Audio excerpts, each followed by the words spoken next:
오늘 이제 드디어 룻기가, 드디어는 아니고 이제 새롭게 룻기가 시작됩니다. 사사기가 드디어 끝났습니다.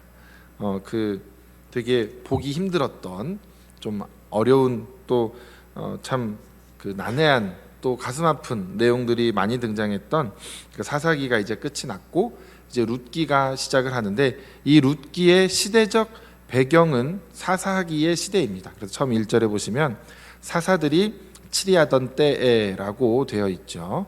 그래서 그 시기를 배경으로 하는데 흉년이 들었다라고 되어 있습니다. 그래서 흉년이 들어서 유다 땅 베들레헴에 살던 한 사람이 아내와 두 아들을 데리고 그곳을 떠나서 모압 지방으로 가게 됩니다.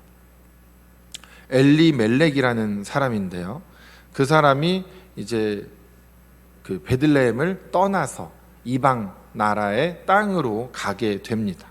거기서부터 이제 문제는 항상 시작이 됩니다. 있어야 할 곳에 있지 않을 때, 우리에게 있어야 할 곳에 있지 않는 것이 있다면 무엇이 있을까요? 수요일 저녁에 예배 자리에 계시지 않고 구천을 떠돌고 계시는 분들이 어딘가에 계실 텐데, 예배의 자리를 지키는 것, 우리에게 그것만큼 중요한 것은 없겠죠. 또 각자의 이제 삶의 자리를 지키는 것들도 분명히 또 중요하겠죠. 그런 부분들을 우리가 지켜 나가는 것이 매우 중요합니다. 그런데 이 성경에서 항상 하나님께서 이스라엘에게 주신 그 약속의 땅은 특별히 더 그곳을 떠나는 것에 있어서 아주 그 중대한 일인 것을 자주 우리에게 보여줍니다. 아브라함 때부터 그 이야기가 사실 시작이 되었습니다. 그래서 하나님께서 그곳을 떠나라고 하지 않으시고 그곳에 있으라고 하시는데, 아브라함이 떠날 때마다 사건이 일어나죠. 그 땅을 떠나는 사람들마다 다 고생을 합니다.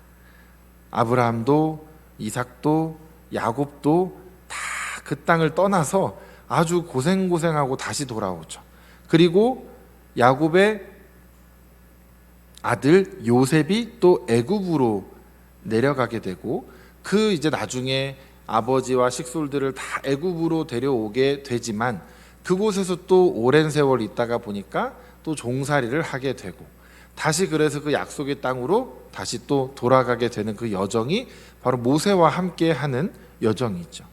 그래서 항상 그 땅의 개념, 그 약속의 땅의 개념은 매우 중요한 그런 의미를 우리에게 항상 보여주고 있죠. 그래서 우리가 그것을 예배의 자리라고도 이야기할 수 있겠지만, 또 다른 표현으로 하자면 우리가 돌아가야 할 그곳, 본향이라고도 또 이야기를 할 수가 있겠습니다.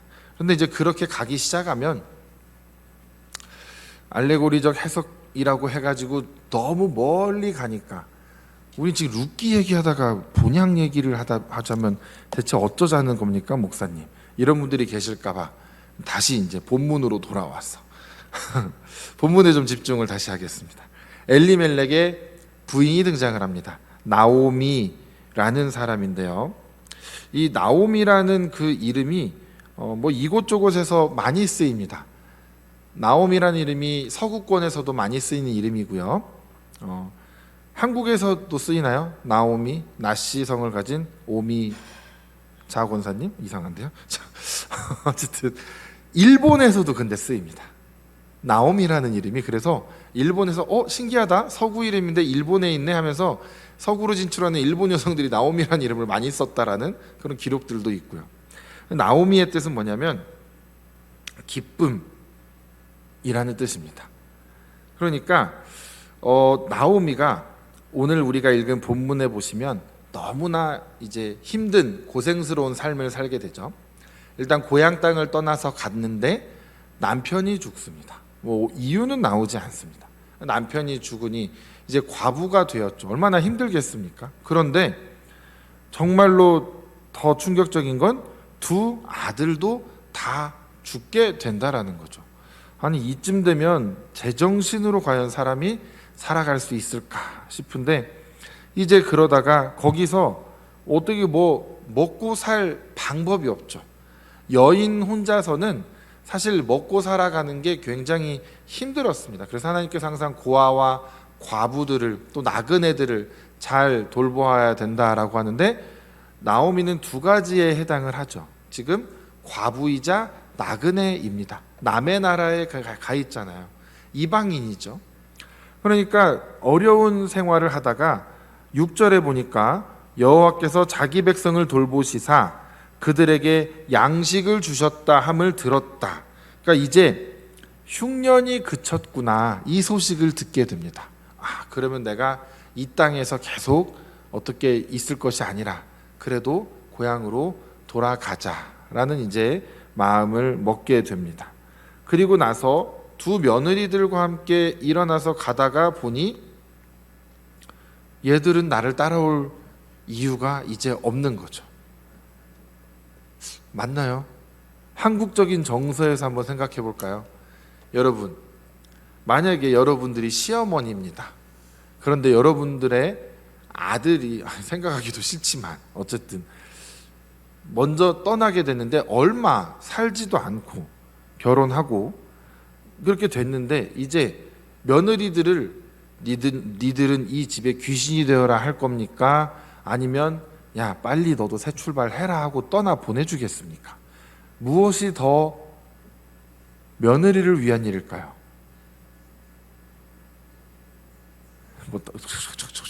이런 소리는 들리는데 중요한 건 선택권을 며느리에게 주면 됩니다. 맞죠? 네가 알아서 선택해라. 난 뭐든지 존중하겠다. 그러면 되지 않을까요? 제일 쉽죠? 그러면서 막 간절하게 나랑 같이 있어주기를 막 바라면서 선택권을 주겠다고 하면 부담스럽겠지만 오늘 보니까 며느리가 2명이 나오는데 한 사람은 이제 자기 고향으로 돌아가게 되고 한 사람은 끝까지 어머니와 함께 하겠습니다 라고 합니다. 누가 잘하는 것일까요? 둘 다 선택 자체는 전혀 문제될 것이 없습니다. 그렇죠? 나오미가 제안했잖아요. 너네 돌아가라. 그러니까 아닙니다. 아니야, 너네 가. 했더니 이제 한 명은 갑니다. 그거 뭐 잘못된 게 있겠습니까? 그런데 중요한 게 있죠. 너희는 각기 너희들의 땅으로 또 너희들의 신에게 돌아가라. 이렇게 얘기를 합니다. 그런데 오늘 등장하는 룻이라는 사람은 어떻게 대답을 합니까?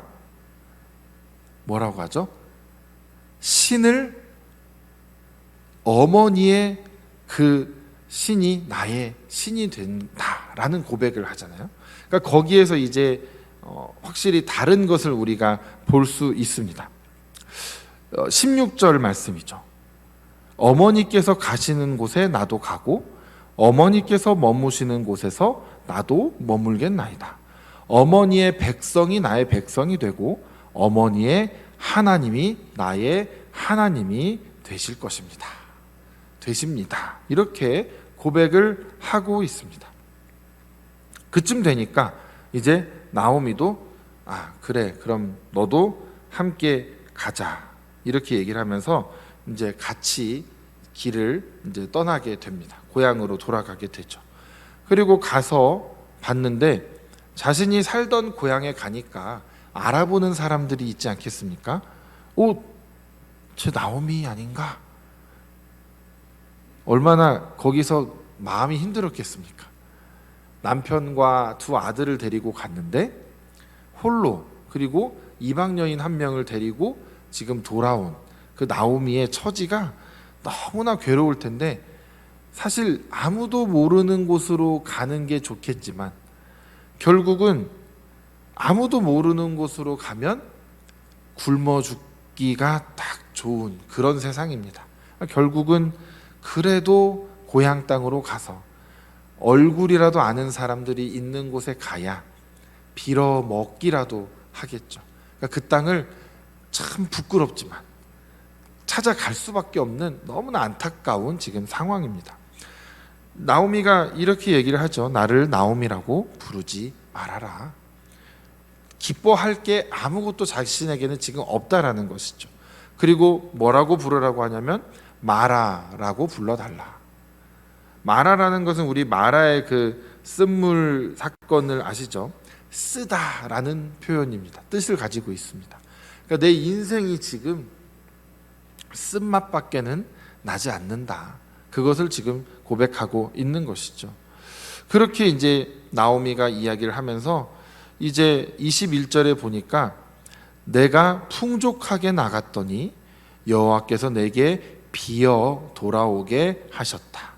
여호와께서 나를 징벌하셨고 전능자가 나를 괴롭게 하셨거늘 너희가 어찌 나를 나오미라 부르느냐라고 말을 하고 있습니다. 또 위에 보시면 17절에 죄송합니다. 17절이 아니죠. 네, 방금 읽은 데 맞습니다. 네, 방금 읽었던데 20절부터 이제 시작을 했었어야 되는데 제가 잘못 말씀드렸죠. 20절에 나를 말하라 부르라 한 다음에 이는 전능자가 나를 심히 괴롭게 하셨다. 이렇게 고백을 합니다.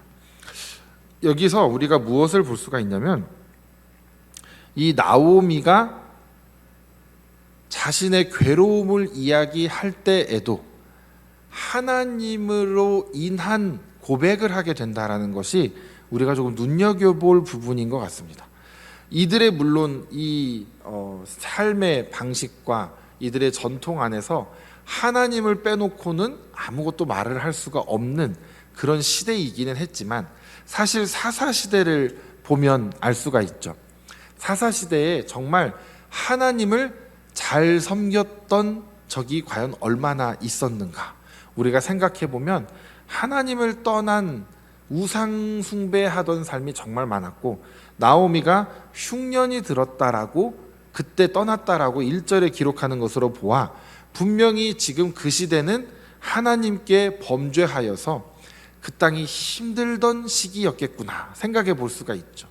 그런 다음에 이제 나중에 다시 하나님께서 양식을 주셨다. 그러니까 다시 회복이 되긴 했겠지만 정말 이스라엘 사람들이 정말 여호와 신앙으로 살아가는 것이 잘 되지 않던 시절입니다.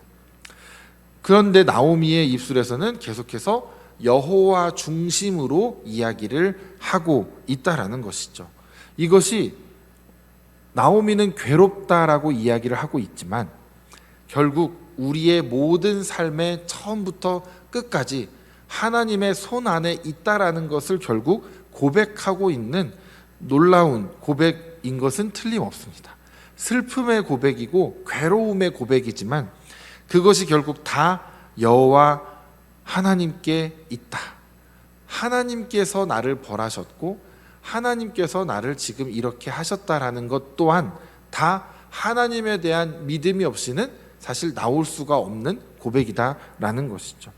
그리고 그 땅을 떠났던 나오미, 결국 그 땅을 떠난 것부터가 하나님을 떠난 것이 되는 거고 모압 땅에 가서 그 남편은 어떻게 살았는지 알 수는 없겠지만 두 아들들이 모압 여인들과 결혼한 것으로 보아 이들에게 하나님을 섬기는 신앙은 분명히 사라져 있었을 것이다. 이렇게 우리가 좀 유추해 볼 수가 있죠.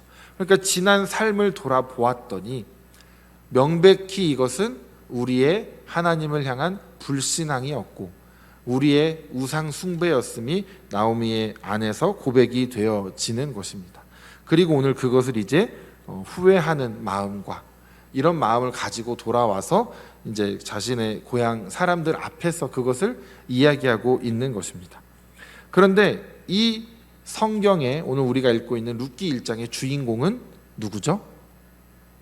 나오미가 아니죠. 룻기죠. 아직까지는 나오미의 말이 주로 많은 것 같지만 사실 멋진 고백은 룻에게서 나왔습니다. 보십시오. 지금 나오미가 뭐라고 고백합니까? 하나님이 나를 벌하셨고 나를 괴롭게 하셨고 징벌을 하셨고 그런데 그 하나님을 룻은 그 하나님이 나의 하나님이 되겠다라고 고백을 합니다. 우리 시어머니를 징벌하셔서 시아버지를 죽이시고 내 남편을 죽이고 또 남편의 형제까지 죽인 그 하나님을 내 하나님으로 모시겠다라고 고백을 여러분 할 수 있을까요? 그 고백이 나오겠습니까? 무서워서 너무 끔찍해서 안 나오지 않을까요? 나는 그 땅으로 돌아가기 싫습니다. 당신들이 믿는 하나님 진저리가 납니다. 어머님 전 따라가기 싫습니다. 사실 이게 좀 정상적인 반응이 아닐까 싶습니다. 그런데 룻은 놀랍게도 어머님을 따라가겠다고 하고 그곳에서 나는 같은 백성이 되어 살겠다. 하나님을 나도 같이 섬기며 살겠다라고 이상한 고백을 합니다. 되게 놀라운 고백이 이루어지는 것을 우리가 볼 수 있죠. 그런데 사실 이 모압 사람들은요, 원래는 이스라엘의 총회에 들어올 수 없는 자들입니다. 모압 사람들은 이스라엘의 총회에 원래 들어올 수가 없습니다. 그런데 내가 그렇게 살겠습니다. 내가 어머니의 백성과 같은 백성이 되겠습니다. 지금 이런 고백들을 하고 있는 겁니다. 말이 안 되는 고백을 하고 있는 것이죠. 그러니까 이것이 어떻게 가능할까? 이것이 사실은 불가능한데 결국은 룻이 어떻게 됩니까? 이스라엘의 족보에 이름을 올립니다. 그것도 누구의 족보로요? 다윗의 증조 할머니가 됩니다. 다윗의 증조 할머니라는 건 뭡니까? 예수님의 조상이 된다는 뜻이죠. 그런데 또 눈여겨볼 사람이 있죠. 누구의 후예가 됩니까? 기생 라합의 후예도 됩니다. 아브라함의 후예도 되겠죠, 당연히. 그러니까 하나님께서 참 놀라우신 것은 그때마다 믿음을 보인 자들을 하나님은 절대 버리지 않고 택해 주신다라는 겁니다. 하나님께서는 이 룻을 들어 쓰시는데 룻이 뭐 당대에 뭘 대단한 걸 한 건 없습니다. 이 룻기 자체가 어떤 놀라운 역사를 보여주는 책도 아닙니다. 그런데 어딘가에서 하나님께서는 계속해서 이어져 가는 그 다윗에게 약속하셨던, 뭘 약속하셨죠? 너의 그 왕권이 끊어지지 않게 하겠다. 다 멸망했잖아요. 이미 망하고 막 이렇게 되는데 다윗에게 그 약속한 그 모든 약속들이 쭉 이어지는데 다윗 전에도 그것이 이미 쭉 있었고 다윗 후에도 쭉 이어져서 예수님까지 그것이 이어집니다. 예수님은 누구시죠? 우리의 진정한 왕이 되신다라는 겁니다. 그러니까 이 룻기는 그런 모든 하나님의 구원의 스토리 안에서 등장하는 한 점에 불과한 것이지만 이것이 우리에게 이제 하나님의 역사하시는 것들, 곳곳에 점으로 찍혀 있는 하나님을 만나고 섬겼던 사람들의 이야기들이 흩어져 있는 것 같지만 하나님은 그 점들을 다 연결시켜 가면서 하나님의 역사를 이어오고 계신다라는 것이죠. 우리는 모릅니다. 우리는 알 수 없고 우리는 미래를 알 수 없으니까 우리는 그냥 살아갈 뿐입니다. 하지만 하나님께서는 곳곳에 흩어져 있는 것 같은 우리들을, 또 일찍이 죽었고 또 나중에 태어날 누군가들을 하나님께서는 계속해서 연결시켜 나가고 계신다. 그 중에 룻도 그 선 가운데 놓인 한 점이었다라는 것을 우리가 깨닫게 되는 것입니다. 또한 이제 이 룻기를 통해서 우리가 알 수 있는 것들이 뭐냐면, 이 룻이 누구랑 굉장히 비슷하냐면요, 아브라함과 굉장히 비슷합니다. 아브라함이 어떻게 하나님의 부르심을 받죠? 너는 너의 고향 친척과 아비의 집을 떠나라, 내가 내게 지시할 땅으로 가라 하시지 않습니까? 룻도 하나님의 백성들과 하나가 되기 위해서 자신의 고향과 친척과 아버지의 집을 떠납니다. 비슷하죠? 한 번도 가보지 않은 곳으로 가는 것 또한 아브라함과 닮아 있습니다. 그리고 어떠한 사실 축복의 약속도 받지 못했는데도 룻은 그 길을 갑니다. 아브라함도 사실은 내가 너를 복의 근원이 되게 하겠다라는 약속은 있었지만 언약을 아브라함과 체결하시는 건 15장에 나옵니다. 12장에 아브라함을 부르시고, 그러니까 아브라함은 아직 어떤 언약을 체결하거나 뭐 이런 걸 한 적도 없이 길을 그냥 떠났습니다. 그런데 룻도 마찬가지다라는 것이죠. 그리고 자신의 민족인 모압 사람들에게 돌아가라는 그 시어머니의 호소에도 룻은 아주 단호하게 대답을 하면서 끝까지 그곳을 따라가는 어떤 굉장히 신앙 고백적인 그런 고백을 하게 되죠.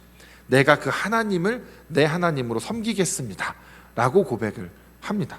그런 점에서 볼 때 이 룻이 아브라함, 믿음의 조상이라고 우리가 말하는 그 아브라함의 믿음을 굉장히 많이 닮아 있다라는 것을 우리가 알 수가 있습니다. 그러니까 그 믿음과 그 결단, 그 삶이 이제 이스라엘의 총회에 들어올 수 있는 그런 자격이 주어지게 된다라는 것이죠.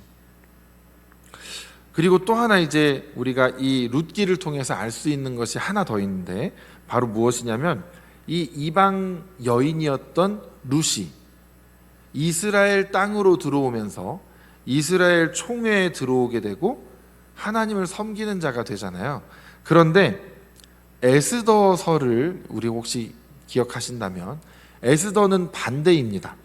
이스라엘 사람이 이방 땅에 가게 되는데 그곳에서 하나님의 구원의 역사를 경험하고 그로 인해서 그 여인으로 인해서 물론 모르드게와 함께 해나가지만 이스라엘 사람들이 다 구원을 경험하게 되고 심지어는 그곳에 있는 이방 민족들이 이 이스라엘 유대 민족들의 하나님의 놀라움을 보고 그 총회에 같이 들어가고자 하는 자들이 나타나서 들어갔다라고 기록이 되어 있습니다. 그러니까 동일하죠. 장소는 서로 반대로 바뀌는데 하나는 저쪽에서 이쪽으로 왔고 한 이야기는 이쪽에서 저쪽으로 가는 이야기가 나오면서 어디에 있든지라는 것을 우리에게 가르쳐 줍니다. 우리가 어디를 가든지 어디에 있든지 아까 제가 처음에는 떠나면 안 되는데 떠났다라고 했잖아요. 나오미를 이야기할 때. 그런데 이번엔 반대로 어디를 가든지 하나님이 함께 하시면 그곳에서 하나님의 놀라운 구원의 역사를 이루어가는 것이 또 된다라는 것을 우리에게 가르쳐주고 있습니다. 우리가 그러니까 분별은 잘 해야 되겠죠. 내가 지금 떠나지 말아야 할 때 떠나고 있는지, 그렇죠? 떠나야 할 때 떠나지 않고 있는지도 우리는 잘 알아야 합니다. 하나님이 지금 나에게 머물러 있어라 하실 때가 있고 가라 하실 때가 있을 것입니다. 우리는 그것을 분별해서 그 말씀에 순종하기만 하면 하나님이 우리와 함께 동행하시며 하나님의 구원의 역사를 우리를 통해서 이루어 가신다라는 것이죠. 왜 갑자기 에스더를 확 끌어왔느냐? 바로 이 룻기서가 히브리 성경에서는 순서가 우리 성경하고는 좀 다르게 되어 있습니다. 우리는 사사기, 룻기, 사무엘상하 사이에 있죠. 왜요? 사사 시대니까. 그런데 이 룻기는 히브리 성경에서는 전혀 다른 식으로 편성을 합니다. 에가, 그리고 룻, 또 아가 다음에 룻, 또 에스더 이런 것들을 하나로 쭉 연결을 해놓습니다. 되게 이상하게 연결을 하는 것 같거든요. 나중에 이제 설명을 이번 주 말고 다음이나 모르겠습니다. 그 다음 주에 나올지 모르겠지만 왜 그렇게 되냐면 이 이제 룻기에 나오는 이 시기가 등장을 합니다. 이게 1년 중에 어느 때인지, 네, 뭘 추수할 때다 이런 표현이 나오지 않습니까? 그것으로 볼 때 이스라엘의 어떤 절기와 연관이 됩니다. 근데 에스더도 무슨 절기가 나오죠? 다 절기들이 연관이 되는 성경들이 쭉 나열되면서 1년의 절기를 쭉 들여다볼 수 있게 히브리 성경은 그렇게 편집을 해놨습니다. 그러니까 우리가 그런 맥락에서도 이 룻기를 바라보면 룻기가 그런 의미들이 또 있구나. 우리가 1년을 우리가 어떻게 살아가는 것이 중요한가. 우리가 그래서 교회력을 따라서 살아가는 것이 이제 우리 그 개신교회에서는 교회력을 따라가면서 살아가죠. 물론 천주교도 따라가고 있긴 합니다. 우리만 따라가는 건 아니죠. 그래서 우리가 어떻게 하나님을 섬기는 것이 중요한가, 또 이 룻기서를 통해서 계속해서 배워 나가는 그런 시간이 될 수 있기를 간절히 바랍니다. 함께 기도하겠습니다. 주님 감사합니다. 오늘 룻기서의 1장을 들여다보면서 우리가 대략적인 개요도 함께 살펴보고 또 여러 가지 교훈도 함께 나누었습니다. 우리가 이제 룻기서의 내용을 더 깊이 들여다보면서 하나님께서 이 룻기를 통하여 우리에게 하고자 하시는 그 말씀이 무엇인지 잘 헤아려 우리가 그것을 잘 받아서 그 말씀대로 살아가는 자들이 될 수 있도록 주여 인도하여 주시옵소서. 감사드리오며 거룩하신 예수님의 이름으로 기도드렸습니다. 아멘.